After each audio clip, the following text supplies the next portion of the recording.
How do we prepare students for the 21st century? It's a daunting challenge, but one man who made his mark as a venture capitalist is now devoting his attention to remaking education.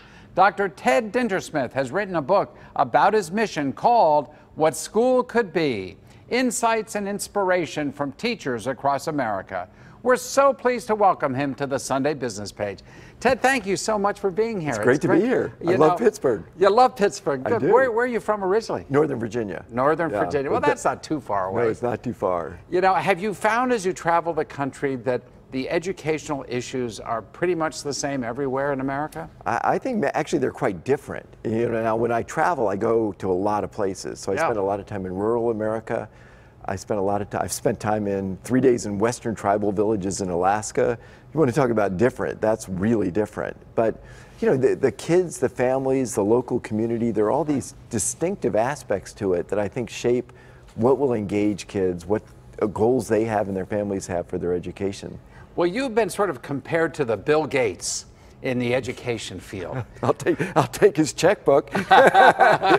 Well, you know, I don't think there's anyone like Bill Gates in terms of being mission driven. So tell us about what it is that you'd like to see to remake America's educational system for the 21st century. What's most important? Well, I think one of the places to start is to restore trust to the classroom teachers.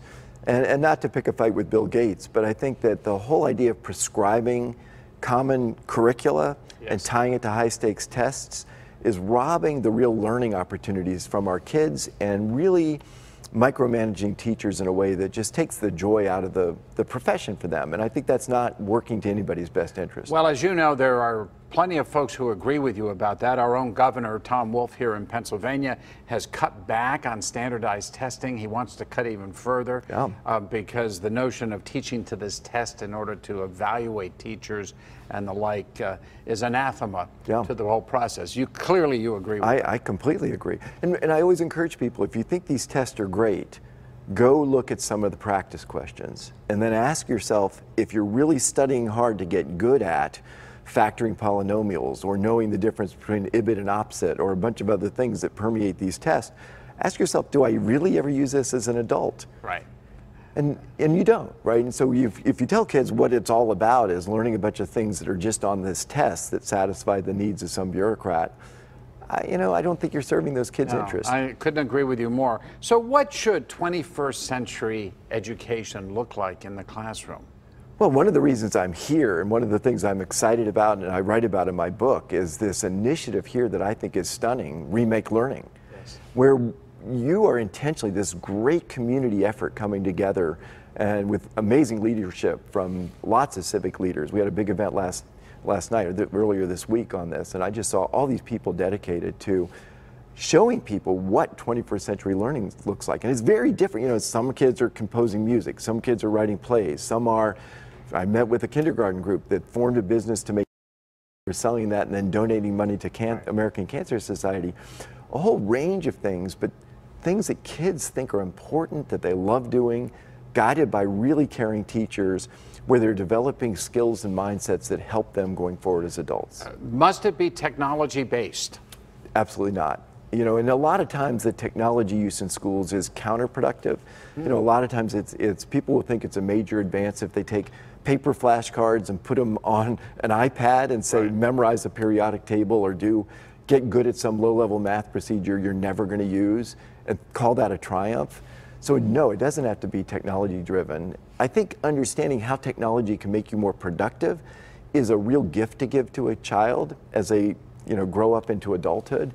So I'm enthusiastic about that, but I've seen some great schools that have no technology. You know, I'm someone who teaches graduate students at Carnegie Mellon. I've been doing that for 23 years. I care about writing quality, the ability to analyze and to put thoughts down on paper.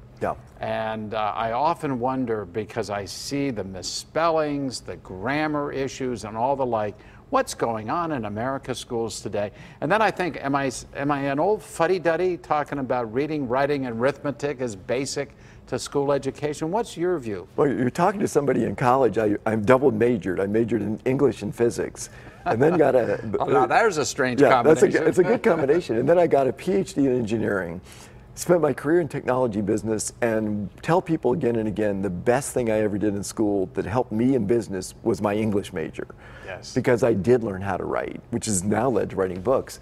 But interestingly, when you look at how much real writing kids do in schools, they actually don't have that much of an opportunity. Right. And it's brutal for the English teacher.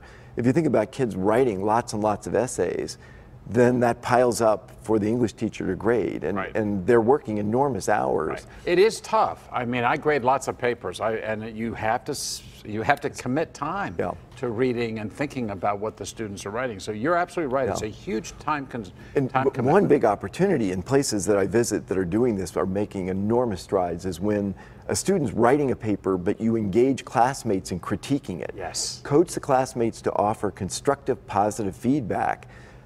The reviewer gets good at critical analysis and collaboration. Right. The writer is actually more motivated because I'm sure they're motivated by what you think of it. Fellow students. But if their friends are also reading it, they're like, oh, I'm going to make this really good. Well, Ted, where can we get this book? Again, it's called What School Could Be. Is this available anywhere? It's online? available anywhere. It's Amazon, Barnes & Noble. I'm a big fan of independent bookstores, and go there, and if they don't have it, tell them you got to get it in. But great. Well, it's a great pleasure to have you on this awesome. show. Thank you so much. Thank you so for much. coming in. Yeah, Good luck show. in all you're doing. I just think it's terrific that you're focused on this, and heavens knows we need a lot of us to be focused in this area. Thank you. And go Pittsburgh. You guys are leading the way. Good. Thank you. Appreciate hearing that. Thanks. When the Sunday Business Page continues, helping to empower the people of Haiti through education.